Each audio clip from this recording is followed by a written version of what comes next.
नमस्कार दोस्तों। बिहार में जब सत्ता परिवर्तन हुआ तो हमने सोचा था कि कुछ नया होने वाला है। अरे कुछ नया क्या होने वाला है, हमने ये सोचा था कि कम से कम सत्ता परिवर्तन हुआ है तो इतना तो ज़रूर हो सकता है कि बिहार में जो यूरिया की मारामारी चल रही है तो यूरिया का भाव घट सकता है और यूरिया हर एक लेवल पे उपलब्ध हो सकता है। लेकिन ऐसा कुछ देखने को नहीं मिला और एक दो जगह सुने कि यूरिया का भाव 100 रुपया और बढ़ गया है, यानी 600 रुपया हो गया है। वहीं हमने ये भी सोचा था कि कुछ और परिवर्तन होगा, जो बिजली गुल हो रही है वो नहीं गुल होगी, लेकिन ये तो लगा कि उससे भी ज़्यादा गुल होने लगी है। तो बिहार में कुछ परिवर्तन हुआ नहीं, मतलब जैसे को तैसे ही रह गया।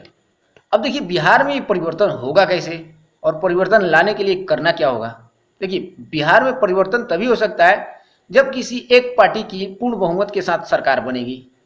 और पूर्ण बहुमत की सरकार किसकी बनेगी तो ये बिहार में परिवर्तन आ सकता है और बिहार अमीर बन सकता है, क्योंकि बिहार देखिए गरीब है, पिछड़ा है, जिसकी वजह से किसी भी तरह का कोई विकास अच्छे से नहीं हो पाता है और जो भी पार्टियां रह रही है वही स्थिति रह रही है।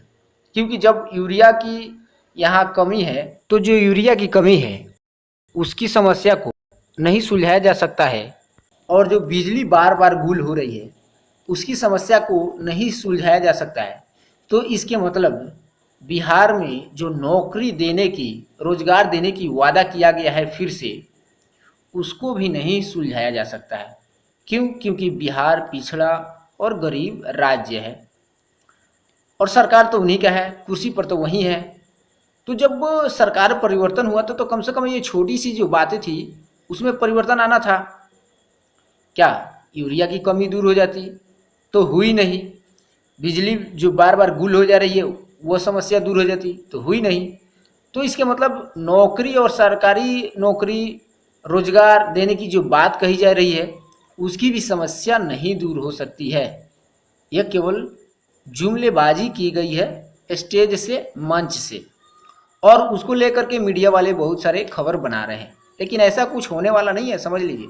अब बात रही कि पूर्ण बहुमत की सरकार किसकी बनेगी तो काम चलेगी बिहार में और बिहार अमीर बनेगा, उसकी व्याख्या थोड़ा सा हम लोग सुन लें और कर लें। तो देखिए एक तो पार्टी है जो जदयू है नीतीश कुमार की, तो उसकी अगर पूर्ण बहुमत की सरकार भी बनती है तो वो कुछ नहीं करने वाले हैं। इसलिए क्योंकि वो 15-20 वर्षों से सरकार में है लेकिन अभी तक कुछ ऐसा काम किए नहीं। तो अगर उनका पूर्ण बहुमत में भी सरकार बन जाए तो कुछ करने वाले नहीं है। दूसरी पार्टी है महागठबंधन, जिसमें सबसे बड़ी पार्टी है राजद।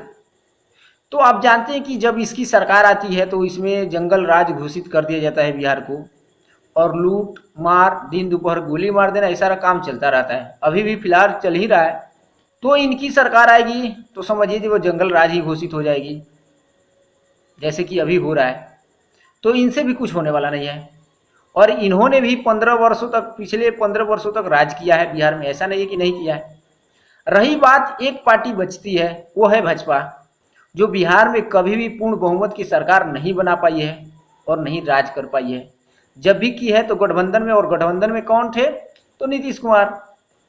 तो ऐसा आशा लगता है कि अगर भाजपा की पूर्ण बहुमत की सरकार बिहार में बन जाए तो बिहार गरीब से अमीर बन सकता है, बिहार पिछड़ा से अगड़े में जा सकता है, अगले में जा सकता है, और बिहार के जो रोजगार की समस्या है, जो यूरिया वाली समस्या है, जो बिजली गुल की समस्या है, वो समाप्त हो सकती है। तो ये बिहार की सरकार और भाजपा की सरकार के बारे में ये मेरी विचारधारा है और मैं अपने विचार व्यक्त कर रहा हूँ। मेरे विचार से बहुत सारे लोग सहमत भी होंगे, बहुत सारे लोग असहमत भी हो सकते हैं।